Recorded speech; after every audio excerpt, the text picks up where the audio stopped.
ఆంధ్రజ్యోతిలో కూడా Belgium Mehul Choksi arrest, Punjab national బ్యాంకుకు 14,000 కోట్ల మేర కుచ్చుటోపి అంటండి. 14,000 కోట్లు. అదే నాలాంటి వాళ్ళు మీలాంటి వాళ్ళు అయితే మనం ఒక ₹1,00,000 పెండింగ్ పెడితేనే ఇళ్ళకొచ్చి తలుపులు, గేట్లు, బకెట్లు, బిందెలు కూడా ఎత్తుకుపోతారు వీళ్ళు. ఇట్లాంటి వాళ్ళు 14,000 కోట్లు పెట్టినా చూస్తూ ఉంటారన్నమాట మన బ్యాంక్ వాళ్ళు. దుబాయ్లో 2 తెలంగాణ వాసుల హత్య, వారిని నరికి చంపిన పాకిస్తానీ, మరో 2పైన దాడి. విద్వేషంతోనే హత్య, చంపిన తర్వాత మత నినాదాలు.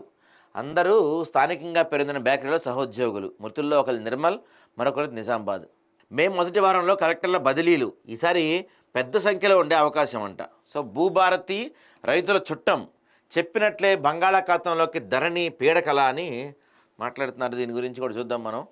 ఇక అంబేద్కర్ జయంతి సాక్షిగా వర్గీకరణ అమల్లోకి 4 ఉత్తర్వులు విడుదల చేసిన సర్కార్. ఇక అన్ని ప్రభుత్వ ఉద్యోగ ఖాళీల భర్తీకి వర్గీకరణ ప్రకారమే ఎస్సీ రిజర్వేషన్లు. 2-3 వారాల్లో వేల సంఖ్యలో ఉద్యోగాలకు నోటిఫికేషన్లు.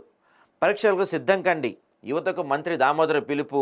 ఆయనకు మాదిగా ఉపకులాల సంఘాల నేతల కృతజ్ఞతలు. అమల్లోకి వచ్చింది ఎస్సీ వర్గీకరణ బిల్లు. ఇక వక్ఫ్ చట్ట సవరణకి నో, తెలంగాణలో అమలు చేయరాదని సర్కార్ నిర్ణయం. ముస్లిం నేతలతో ముఖ్యమంత్రి రేవంత్ రెడ్డి చర్చ. 17న ప్రకటించనున్న పీసీసీ అధ్యక్షుడు.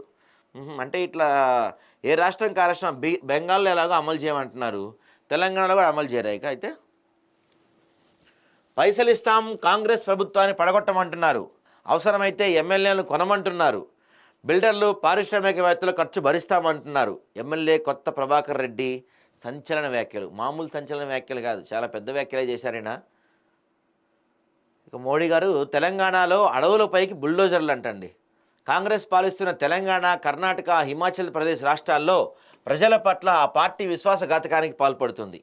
ఆ రాష్ట్రాల అభివృద్ధిని, సంక్షేమాన్ని అటకెక్కించిందని చెప్తున్నారు మోడీ గారు. ఇక ఆటో సుంకాల తాత్కాలిక నిలిపివేత సంకేతాలు ఇచ్చిన అమెరికా అధ్యక్షుడు ట్రంప్. అమెరికాకు చైనా భారీ జలక్ అంటండి. కాంగ్రెస్లో మంత్రివర్గ విస్తరణ కుంపటి, అరజడను ఖాళీలకు డజన్ల కొద్దీ ఆశావాహులు. పెద్ద పెద్ద ఇష్యూ అవుతుంది దీని గురించి, మంత్రివర్గం గురించి. నువ్వెంత అంటే నువ్వెంత అనే మాట్లాడుకునే స్థాయికి వెళ్ళిపోయారు. ఒకళ్ళ మీద ఒకళ్ళు డైరెక్ట్గా యుద్ధానికి దిగుతున్నారు, నీ వల్లే నాకు మంత్రి పదవి రావట్లేదు అని. నిన్న ప్రేమ్ సాగర్ వివేక్ పైన మాట్లాడితే, మొన్న ఆయన పేరేంటి రాజగోపాల్ రెడ్డి జానారెడ్డి పైన వ్యాఖ్యలు చేశారు. చూద్దాం, మళ్ళీ మల్రెడ్డి వెంకటరెడ్డి కూడా వ్యాఖ్యలు చేశారు దీనిపైన. ఎవరెవరు బయటకు వస్తారో చూడాలి మొత్తానికి చివరికి. సో ఇక 1800 కోట్ల డ్రగ్స్ స్వాధీనం. గుజరాత్ తీరంలో ఐసీజీ ఏటీఎస్ బృందాల ఆపరేషన్. సముద్రంలో పడేసి పారిపోయిన స్మగ్లర్లు.